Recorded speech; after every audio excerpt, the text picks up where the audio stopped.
Drew here, and I think it would be really easy to nitpick this latest episode of Servant if you were a monster with no soul. I loved it, and I think the show is really on a roll. I think a big part of what I enjoy every week, I don't do this with a lot of shows, but with this show, I wait until the episode is released, and I immediately, as the opening credits are rolling, I go and I research the director that they got to do the episode. And I don't know if they did this in previous seasons. I would want to go back and check, but every time I've looked up a director this season, they've had an interesting background in independent film. And I have to say, I had not heard of the husband and wife director team of this episode, Celine Held and man with two first names, Logan George. But they did an excellent job, as all the directors have this season, I feel, really managing the mood. I wondered if the series opening up, taking you outside the house would have a detrimental effect because it's kind of breaking the rules. But I think that this episode proves that when things are at their most open, they still feel really claustrophobic in the Servant universe, just because of the way things are directed. As some people have pointed out, there's a lot of really, nice stylistic directing going on that maintains the claustrophobic feel that we've seen in previous episodes, previous seasons. Things like the bokeh effect and other techniques that are being used to really maintain this sense that you're being hemmed in. This episode kind of maintains the frantic feel of last week, but for the most part, this episode, it felt like it was more of a relaxing episode in a lot of ways. Like, there were some chilling moments. This show has a knack, as I've said, for making the quotidian, for making everyday things seem, creepy and menacing.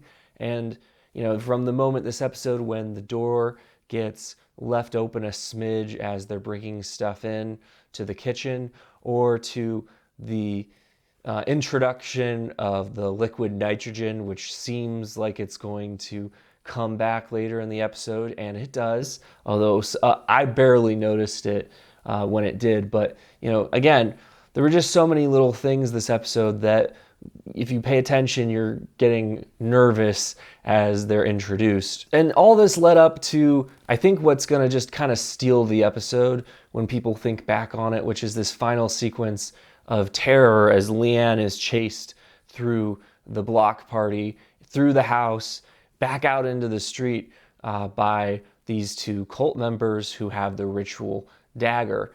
And I have to admit, the way that this was shot at first, I was like, is this a hallucination? Are these people really doing this? Because so many times this season, Leanne has visualized people with the Ritual Dagger when nothing of the kind was going on, when they were just, doing something innocuous, but she saw them as cult members. She saw their behavior as creepy and malevolent when there was nothing of the kind. So for a second, I had to do a double take and said, are they really chasing her with a dagger? But, the build up to it was intense. It definitely felt frightening. I was almost having to turn away from the screen because I'm like, is she about to get stabbed? Is something bad about to happen? The setup, just something about it was very ominous and frightening. So, to actually have this scene where she's being chased into the house, and then they fall over the liquid nitrogen, which was set up earlier in the episode, it was all surprisingly, out in the open for a change. So much of Servant is subliminal terror. And this season has had that, but it's also had a lot more, I think, release of tension, a lot more scenes where things actually happen. But we don't get the resolution of this scene. We don't know what actually happens with Leanne. And I've seen so many theories online. I think the best theory that people have come up with is that the homeless people came to Leanne's rescue. That these are probably people like Leanne who left the cult to find their own purpose, maybe inspired by her, maybe on their own, and now they find inspiration from the way she's living her life. But in any case, they're not just homeless people, and they're not cult members who wish her ill. So based on clips that other people have pointed out from the trailer for this season, it seems very likely that that's what happened, that they rescued her. But I was really amazed by the way that they entered the frame at the last second and the way that it cut away. I really was questioning what had happened to Leanne. And the end of the episode doesn't really give answers, except that she clearly has been injured and she's covered in blood and painting her own face, perhaps to complete a transformation in her own mind that started when she went to get the tiger face paint. But I definitely think she was rescued by the homeless people, which makes sense. I was watching this episode, and at the beginning, as they were chasing the homeless people out of the block party, it occurred to me that, really, this kind of reminded me of the way that Stephen King has treated the mentally ill in a lot of his stories. They're kind of like portrayed as evil and untrustworthy. And I was like, it's kind of surprising that they would do this in this day and age. But I guess, you can get away with a lot in horror, and it is about making everyday things more frightening. But then, of course, it turns out that they're probably saviors and good agents, perhaps fallen angels that are forces for good, if you will. And once I realized that, I said, oh yeah, that makes more sense, because you can't have homeless people being the bad guys in this day and age. But otherwise, this episode, you had a lot going on, but it was mainly low-key stuff. Finding out, for example, that Sean has been attending church.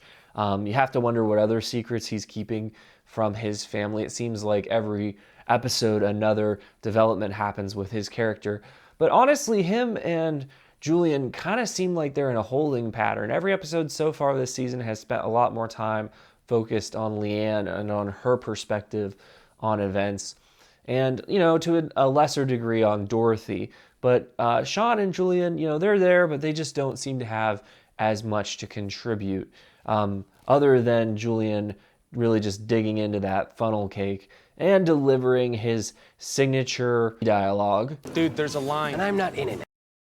Love me some Julian. But otherwise, this episode, you see a little bit of development on the Dorothy front. I think that I had assumed that they were done with her in the workforce. Seems like she's still eager to claw her way back in if possible. And, her scummy coworker, I loved the scene where Leanne called her out for gossiping. I thought that it was very realistically written. But it's one of those moments where you realize how much Leanne actually cares about Dorothy and the Turner family. Even if, at one point she was blaming her for Jericho's death, she still has this affection for her. And she even at one point this episode refers to her as her mother. I love your overalls. Thank you. My mother gave them to me. They used to be hers. Oh, that's sweet. It's interesting. You see this moment where, she's watching Dorothy from afar as well, and it's kind of reminiscent of the beauty pageants that she did, when she was younger. And you wonder if this is just bringing to mind to Leanne when she was first introduced to Dorothy and when she first became obsessed with her. Also thought that Leanne and Toby and their little date was pretty cute. And I can't tell if this is going to have a tragic ending or not. And, the possibility of that keeps me worried. Even though this was a mid-season episode, I felt genuine fear for Leanne, even though, she's the titular servant. So you really feel like she has to make it to the end of the series. But at the same time, I still felt genuine dread that something could happen to her. And, I'm sure a lot of people are frustrated with her right now, the way that she is controlling the Turner family. But I genuinely love her as a character and would hate to see her come to any harm.